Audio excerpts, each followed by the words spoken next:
નમસ્કાર વિદ્યાર્થી મિત્રો, ઓનલાઈન એજ્યુ ક્લાસીસમાં આપનું સ્વાગત છે। આપણા ક્લાસીસમાં આપણે આગળ ઘણા બધા સબ્જેક્ટ જોતા આવીએ છીએ।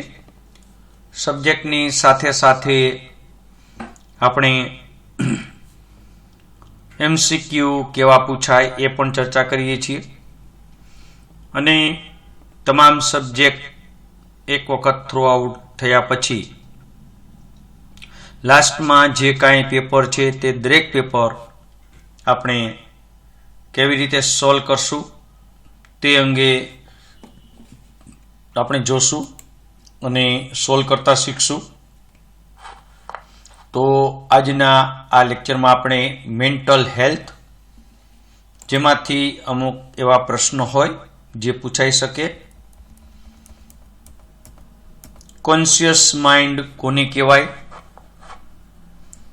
તો આપણને ખ્યાલ છે કે સભાન અવસ્થામાં આપણે જે કાર્ય કરીએ એને આપણે કોન્શિયસ માઇન્ડ કહેશું। તમે લેક્ચર સાંભળો, બોલો, લખો, જુઓ, વાંચો, આ બધો જ નો સમાવેશ જેમાં થાય એને આપણે કોન્શિયસ માઇન્ડ કહેશું। ત્યાર પછી સબકોન્શિયસ માઇન્ડ કે જેને પ્રી કોન્શિયસ માઇન્ડ પણ કહેવામાં આવે।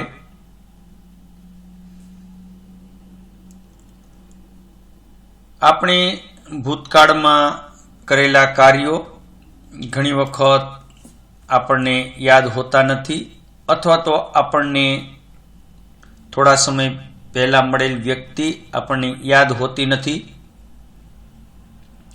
પણ થોડો સમય જાય અને વ્યક્તિ થોડી દૂર જાય પછી ઓટોમેટિક આપણા મગજમાં એવો વિચાર આવે કે હા, આને તો આપણે જોઈ હતી અને આ તો આ છે, અને એ જે આપણને ખ્યાલ આવે, જે વિચાર આવે એ 100% આપણો સાચો હોય। તો સબકોન્શિયસ માઇન્ડ પાસે આવી માહિતી હોય। જ્યારે આપણે વાંચતા હોય, આપણું ધ્યાન સંપૂર્ણ વાંચવામાં હોય અને સાથે ઘરમાં ટીંગાડેલી ઘડિયાળનો પણ અવાજ ચાલુ હોય, પણ આપણે વાંચવામાં એટલા તલ્લીન હોય કે આપણને એ ઘડિયાળનો ટીક ટીક અવાજ સંભળાય નહીં। પણ એક વખત આપણે એ પ્રવૃત્તિ બંધ કરીએ, એટલે કે વાંચવાની પ્રવૃત્તિ બંધ કરીએ, તરત જ આપણું ધ્યાન ઘડિયાળના ટીક ટીક અવાજમાં જાય। તો આ કામ છે એ સબકોન્શિયસ માઇન્ડનું કામ છે। ઘણી વખત આપણને એમ થાય કે કોઈ વ્યક્તિ સામું મળે તો એમ થાય કે ઓહો, અને ક્યાંક જોયા છે, પણ તાત્કાલિક યાદ ન આવે, પણ જ્યારે યાદ આવે ત્યારે 100% સાચું આવે। અથવા તો આપણને ખ્યાલ આવે કે ભાઈ પાછળ મોબાઈલ નંબર છે કે 005, તો ખાલી 3 નંબર ઉપરથી આપણને વ્યક્તિનો આખો નંબર યાદ આવે અથવા તો વ્યક્તિ આપણને યાદ આવી જાય। તો આ કામ છે એ સબકોન્શિયસ માઇન્ડનું કામ છે, અને સબકોન્શિયસ માઇન્ડ છે એ આપણને એક્ઝામમાં ખૂબ જ ઉપયોગી એવું માઇન્ડ છે કે જે મેમરી રિકોલ કરવામાં આપણને મદદ કરે। તો આ કહેવાય સબકોન્શિયસ માઇન્ડ। ત્યાર પછી ત્રીજું છે અનકોન્શિયસ માઇન્ડ। અનકોન્શિયસ માઇન્ડ એવું હોય કે જેમાં ભૂતકાળમાં બનેલા જે બનાવો છે, જે અનુભવો છે, જે ભૂલાઈ ગયા હોય, જે ઈચ્છાઓ, કોઈ અજાણી બીક જે આપણને દબાવી દીધી હોય, એનો સંગ્રહ વર્ષો સુધી થાય અને એ બધો અનકોન્શિયસ માઇન્ડમાં પડ્યો રહે। ઘણી વખત આપણને કોઈ વ્યક્તિ, કોઈ સ્વજનનું મૃત્યુ થયું હોય એ અમુક ટાઈમ આપણે ભૂલી જઈએ, પણ જ્યારે એવા પ્રસંગો હોય અને બધાની હાજરી હોય ત્યારે એ વ્યક્તિ આપણને ચોક્કસ યાદ આવે। તો આ એક અનકોન્શિયસ માઇન્ડનું કાર્ય થયું। ઘણી વખત રોડ એક્સિડન્ટમાં જે જગ્યાએ જે વ્યક્તિનું મૃત્યુ પામ્યું હોય એ રોડ ઉપર આપણને ઘણી વખત આમ આપણે યાદ ન કરતા હોય, પણ એ રોડ ઉપર આપણને જ્યારે નીકળવાનું થાય ત્યારે 100% આપણને યાદ આવે કે આ વ્યક્તિનું અહીંયા ડેથ થયું હતું। તો આ કાર્ય છે એ અનકોન્શિયસ માઇન્ડનું છે. ત્યાર પછી અવારનવાર પૂછાતા પ્રશ્નમાં ડિફેન્સ મિકેનિઝમ અથવા તો મેન્ટલ મિકેનિઝમ, એકાદ મિકેનિઝમ આપણને પૂછે, ઉદાહરણ એમના પૂછે તો આવડવું જોઈએ. ડિફેન્સ મિકેનિઝમ એ ખ્યાલ છે આપણને કે બોડી જેમ બહારના જે પ્રત્યાઘાતો સામે બેલેન્સ જાળવે એવી રીતે અંદરના જે પ્રત્યાઘાતો સામે આપણે બેલેન્સ જાળવવાનું છે અને એ કામ છે એ ડિફેન્સ મિકેનિઝમ કરે. અંદરથી આપણને સમાધાન આપે કે કાંઈ વાંધો નહીં, જે થવાનું હોય ભલે થયું હોય, એમ અંદર પોતે ને પોતે સમાધાનકારી વલણ ધરાવે. તો એવી જે સ્વરક્ષણની એક પ્રવૃત્તિ હોય, જેને સેલ્ફ ડિફેન્સની એક પ્રવૃત્તિ હોય, એને ડિફેન્સ મિકેનિઝમ કહેવાય. જેમાં કમ્પન્સેશન, રેશનેલાઇઝેશનમાં પણ બે હોય. કમ્પન્સેશન એટલે પૂરક પ્રવૃત્તિ કરવી, રેશનેલાઇઝેશન એટલે યુક્તિકરણ. મોટાભાગના લોકો પોતાના રોજબરોજના સંબંધોમાં, રોજબરોજના વ્યવહારમાં રેશનેલાઇઝેશનનો ઉપયોગ કરતા હોય. એમાં ખાસ કરીને સ્વીટ લેમન મિકેનિઝમ, કે જે કંઈ થાય એ સારા માટે થાય. ઘણી વખત આપણે એક્સિડન્ટ આપણું થાય અને કોઈ નાની એવી ઇન્જુરી થાય તો આપણે આપણું મન મનાવી લઈએ કે કાંઈ વાંધો નહીં, આટલાથી હૈરું, જે કંઈ થાય એ સારા માટે થાય. તો એને કહેવાય સ્વીટ લેમન મિકેનિઝમ. એવું જ બીજું આવે સાવર ગ્રેપ્સ મિકેનિઝમ, દ્રાક્ષ ખાટી છે.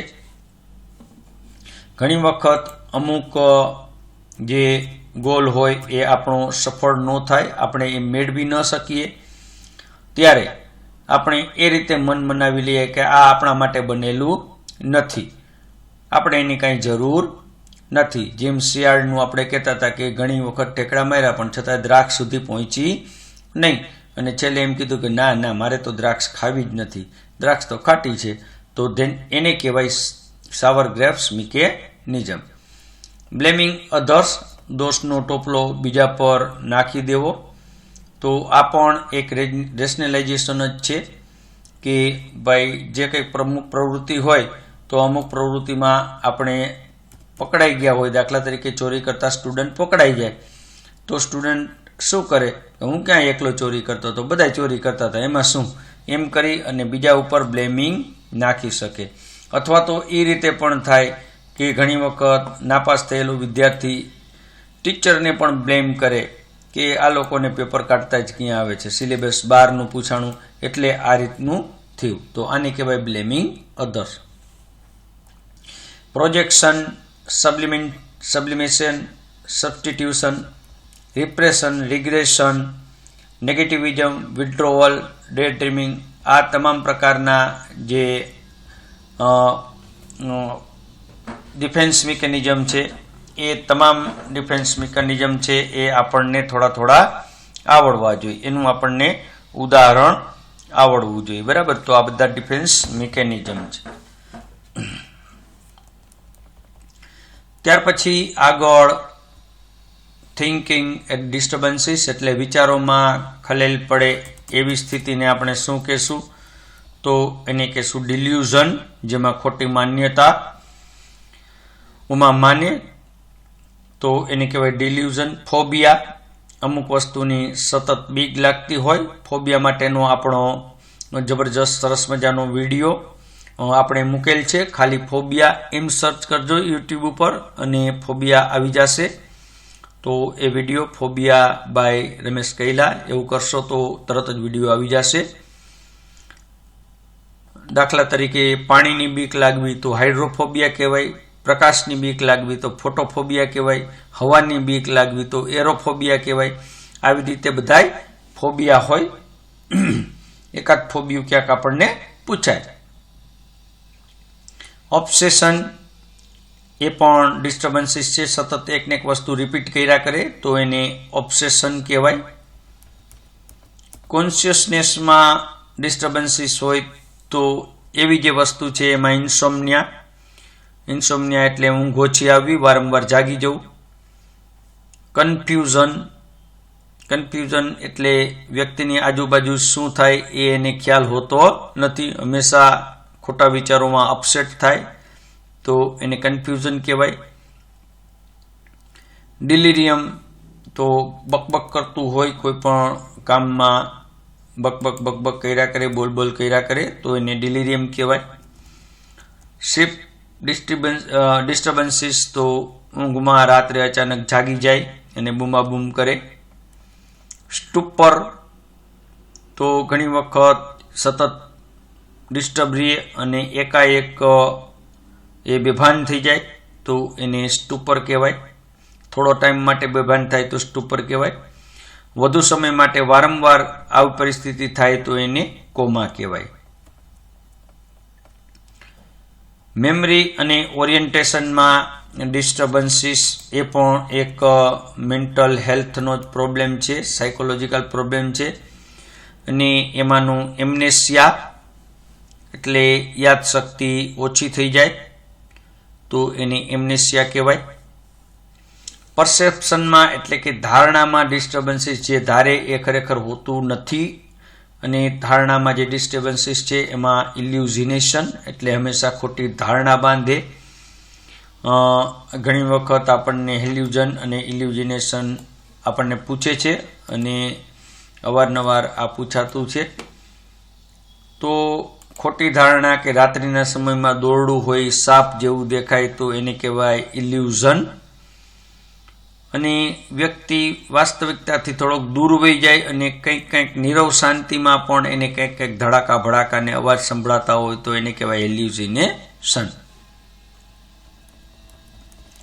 ઇમોશનમાં ડિસ્ટર્બન્સીસમાં ખાસ કરીને ડિપ્રેશન, ગંભીર મૂડમાં હોય, કોઈ પણ સાથે ભળે નહીં અને હંમેશા વિચારમગ્ન રહે તો એને ડિપ્રેશન કહેવાય. એન્ઝાયટી, ચિંતા, વ્યક્તિ અંદરથી ઘૂંટાયા કરે, બહારથી કોઈ સાથે સંબંધ રાખી શકતું નથી અને અંદરની વેદનાનો ખ્યાલ એના ચહેરા પર આવે તો એને કહેવાય એન્ઝાયટી. હલનચલનમાં કાંઈ ડિસ્ટર્બન્સીસ હોય, motor aspect of behaviour disturbances, તો એમાં આવે ઓવર એક્ટિવિટી. સતત અર્થ વગરની મૂવમેન્ટ કરતું હોય તો એને ઓવર એક્ટિવિટી કહેવાય. અને સાવ ડિપ્રેશનમાં આવીને કલાકો સુધી એક જગ્યાએ બેસી રહે, એક જગ્યાએ ઊભું રહે તો એને કહેવાય અંડર એક્ટિવિટી. કમ્પલ્સિવ એક્ટિવિટીમાં સતત એકને એક કાર્ય કર્યા કરે તો કમ્પલ્સિવ એક્ટિવિટી કહેવાય. દાખલા તરીકે રૂમ સાફ કરવો, હાથ સાફ કરવા, આ કમ્પલ્સિવ એક્ટિવિટી કહેવાય. ક્રિપ્ટોમેનિયા, યાદ રાખજો, ક્રિપ્ટોમેનિયા એટલે કોઈ અર્થ વગરની કોઈ વસ્તુ કામની ન હોય છતાં ચોરી કરવાનો ભાવ થાય, એને કહેવાય ક્રિપ્ટોમેનિયા. પર્સનાલિટીમાં ડિસ્ટર્બન્સીસની વાત કરીએ તો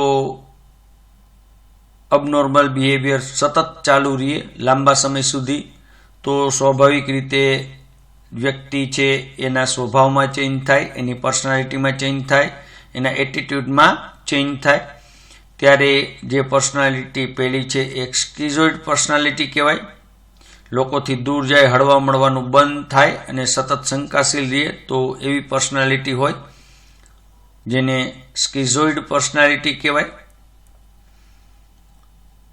ત્યાર પછી હિસ્ટેરિકલ પર્સનાલિટી મોટાભાગે સ્ત્રીઓમાં જોવા મળે. એટેન્શન ગેટિંગ બિહેવિયર હોય, પોતાના તરફ ધ્યાન આકર્ષવા માટે હંમેશા આ પ્રકારની પ્રવૃત્તિ, બેભાન થઈ જવું, રોવા માંડવું, આ બધી હિસ્ટોરિકલ પર્સનાલિટી કહેવાય. સોશિયોપેથિક પર્સનાલિટી, જેમાં ડિસ્ટ્રક્ટિવ પર્સનાલિટી હોય, ખૂબ વ્યક્તિ ગુસ્સાવાળી હોય, ખંડનાત્મક પ્રવૃત્તિ કરે, તોડફોડ કરે, નુકસાન કરે, ગમે તેવી સજા આપો તો પણ એના વર્તનમાં કોઈ ફેરફાર ન થાય તો એને કહેવાય સોશિયોપેથિક પર્સનાલિટી. સ્કિઝોફ્રેનિયા અને સ્લીપ માઇન્ડ પણ કહેવાય. વ્યક્તિ કમ્પ્લીટ એગ્રેશન જ અનુભવે, એકદમ ગુસ્સાવાળી હોય, હોસ્પિટલમાં રાખવાની જરૂર પડે કે રૂમમાં રાખવાની જરૂર પડે. અને જ્યારે એગ્રેશનનો એટેક આવે, સ્કિઝોફ્રેનિયાનો એટેક આવે ત્યારે તોડફોડ અને બરાડા પાડે. મેનિક ડિપ્રેસિવ વ્યક્તિમાં સાયકોસિસ મેનિક ડિપ્રેસિવ હોય. આમાં વ્યક્તિ મૂડી હોય, ભૂખ લાગતી નથી, ચીયરફુલ, ક્યારેક મજાક કરે તો ક્યારેક એકદમ ડિપ્રેશનમાં આવે. આવી વ્યક્તિમાં આપઘાત આત્મહત્યાનું પ્રમાણ વધારે હોય. અને આ પ્રશ્ન પણ પૂછાયેલો છે કે કેવા પ્રકારની પર્સનાલિટીવાળી નીચેના પૈકી કયા રોગમાં વ્યક્તિ આત્મહત્યા કરવા પ્રેરાય છે? તો એને કહેવાય મેનિક ડિપ્રેસિવ સાયકોસિસ. ઓર્ગેનિક સાયકોસિસ તો બ્રેઇન જ્યારે ડેમેજ હોય ત્યારે આ પ્રકારનું થાય, જેમાં ડિલિરિયમ એટલે વ્યક્તિનું બ્રેઇન એકાએક ડિસ્ટર્બ થાય, ઓક્સિજન ઓછો મળવાથી એનોરેક્સિયા થાય અને ઘણી વખત બ્રેઇનમાં ઇન્ફેક્શન લાગે અને વ્યક્તિ બકબક કર્યા કરે તો ડિલિરિયમ. ડેમનેશિયા એટલે જેમ જેમ ઉંમર વધતી જાય સેરેબ્રલ આર્ટરીમાં ફેરફાર થવાથી, માનસિક ફેરફાર થવાથી યાદ શક્તિ બિલકુલ ઘટી જાય તો એને કહેવાય ડેમનેશિયા. ECT electric convulsive therapy. તો મેન્ટલ હેલ્થમાં કઈ થેરાપી સારવાર તરીકે વપરાય? તો પહેલી છે ECT electric convulsive therapy, shock આપવાનું. ડે કેર, રિહેબિલિટેશન, આ બધી થેરાપી છે. થોડા આપણે મેન્ટલ હેલ્થના MCQ અંગેની ચર્ચા કરીએ અને કેવા કેવા MCQ પૂછાઈ શકે. સાદા MCQ થી શરૂ કરી અને ડિફિકલ્ટ. માનસિક રોગની સારવાર માટે અલગથી શાની વ્યવસ્થા કરવામાં આવે? OPD હોય, હોસ્પિટલ હોય, A અને B બંને કે એક પણ નહીં? તો અહીં સાચો જવાબ આવશે A અને B બંને. OPD નું ફૂલ ફોર્મ તો તમને આવડે જ, આઉટડોર પેશન્ટ ડિપાર્ટમેન્ટ. માનસિક રોગની સારવાર માટેની બ્રાન્ચની શું કહેવાય? સાયકોલોજી, સાયકેટ્રિક, સાયકોસોશિયો કે ફિઝિયોલોજી? તો અહીં ઓફકોર્સ જવાબ B સાયકેટ્રિક. માનસિક રીતે તંદુરસ્ત વ્યક્તિ ખાલી જગ્યા ગુણો ધરાવતી હોય છે. પ્રેમાળ, હળીમળીને રહેવું, હકારાત્મક અભિગમ અને ઉપરના તમામ? તો ચોક્કસ જવાબ ઉપરના તમામ. કયા રોગને લીધે બ્રેઇનના ડેવલપમેન્ટમાં ખામી જોવા મળે છે? એક વખત પૂછાયેલો પ્રશ્ન છે. રૂબેલા ઇન્ફેક્શન, બ્રેઇન હેમરેજ, મેનેન્જાઇટિસ કે એક પણ નહીં? તો બ્રેઇન ડેવલપમેન્ટમાં ખામી જોવા મળતી હોય તો એવું છે રૂબેલા ઇન્ફેક્શન. કેવા પ્રકારની દવાઓનો નશીલી દવાઓમાં સમાવેશ થાય છે? આલ્કોહોલ, અફીણ, ગાંજો અને ઉપરની તમામ? તો અહીં તમામ દવાઓ છે એ નશીલી છે. નેક્સ્ટ, પોતાની લાગણી અને જરૂરિયાત પ્રત્યે હંમેશા જાગૃત રહે તે શાનું ઉદાહરણ છે? તો normal behaviour, abnormal behaviour, behaviour changes કે એક પણ નહીં? તો ચોક્કસ નોર્મલ બિહેવિયર. બાળકના બિહેવિયરમાં આવતા ચેન્જીસનું કઈ જગ્યાએ નિરીક્ષણ કરી શકાય? મમતા ક્લિનિક, સબ સેન્ટર ખાતે, ગૃહ મુલાકાત દરમિયાન? તો 100% ઓપ્શન ડી તમામ જગ્યાએ કરી શકાય. માઇન્ડનો પ્રકાર ગણવામાં આવે છે conscious mind, subconscious mind, unconscious mind? ઉપરના તમામ? તો ચોક્કસ ઉપરના તમામ. જ્યારે આપણે વાંચતા હોય ત્યારે ઘડિયાળનું ટીક ટીક અવાજ સંભળાતો નથી, પણ એક વખત વાંચવાનું બંધ કરી દઈએ ત્યારે ટીક ટીક અવાજ સંભળાય. આ કયા માઇન્ડનું કાર્ય છે? કયા માઇન્ડનું ઉદાહરણ છે? તો આગળ આપણે જોયું જ, અને એ છે સબકોન્શિયસ માઇન્ડ. માઇન્ડ અને બોડી સાથે સંબંધ ધરાવતા રોગને શું કહેવાય? તો અવારનવાર આ પૂછાતો પ્રશ્ન છે. માઇન્ડ અને બોડીને સાથે ધરાવતા રોગને શું કહેવાય? અને એને કહેવાય સાયકોસોમેટિક. કેવો કહેવાય? સાયકોસોમેટિક.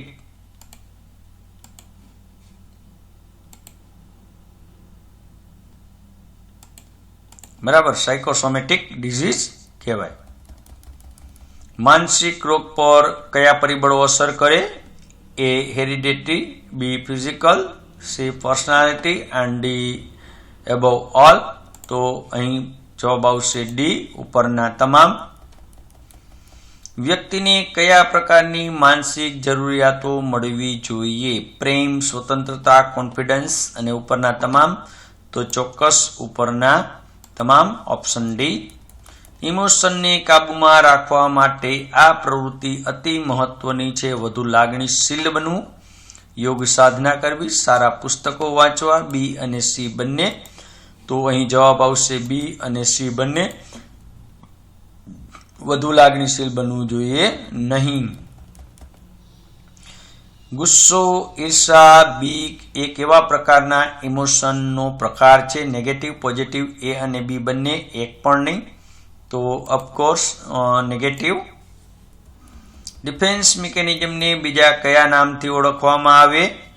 તો ઓપ્શન સી મેન્ટલ મિકેનિઝમ।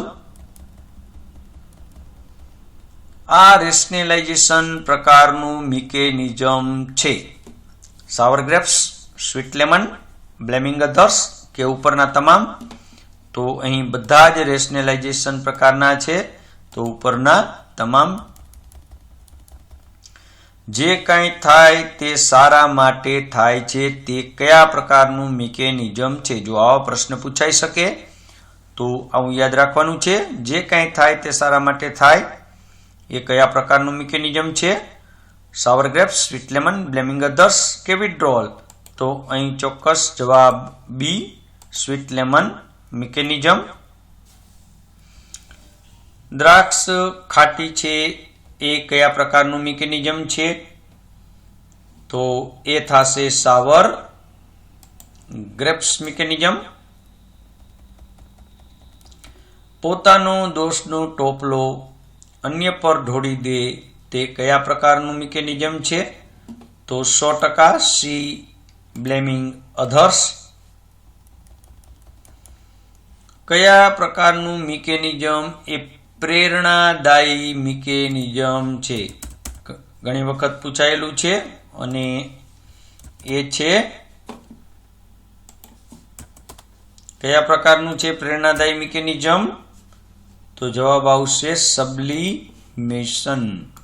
जेमां सब्लिमेशन मां उदाहरण एवुं आवे के जे कपलने बाळको होता नथी एनी पोते अनाथ आश्रममां अथवा तो वृद्धाश्रममां जई अने सेवा आपे छे। अनाथ आश्रममां जईने सेवा आपे छे अने बाळ उछेर करे छे। तो ए एक प्रेरणादायी उदाहरण छे। एक वस्तु न मळे तो अन्य तेना जेवी ज वस्तु मेळवी संतोष मानवो तेवा मिकेनिजमने सब्स्टिट्यूशन, सब्स्टिट्यूट आ नहीं तो आ बराबर। जीएनएम में न मळे तो काई नहीं, एएनएम में एडमिशन लईए तो देट्स कॉल्ड सब्स्टिट्यूशन। पण नर्सिंग में जवुं फाइनल छे। आ प्रकारना मिकेनिजम वडे व्यक्ति जीवन में बनेल दुखद प्रसंग ने भूलाववानो प्रयत्न करे छे। तो जवाब आवशे रिप्रेशन। व्यक्ति अलग ज प्रकारनुं काम करे, सामाजिक बनी जाए अने दुखद प्रसंग ने भूली जाए, रिप्रेशन। डे ड्रीमिंग एक क्या प्रकारनुं मेंटल मिकेनिजम छे? प्रश्न पूछायेलो छे अने ए छे विथड्रोअल। વધુ પડતું ડે ડ્રીમિંગ એ વાસ્તવિકતાથી દૂર લઈ જતું મિકેનિઝમ છે। તો ડે ડ્રીમિંગ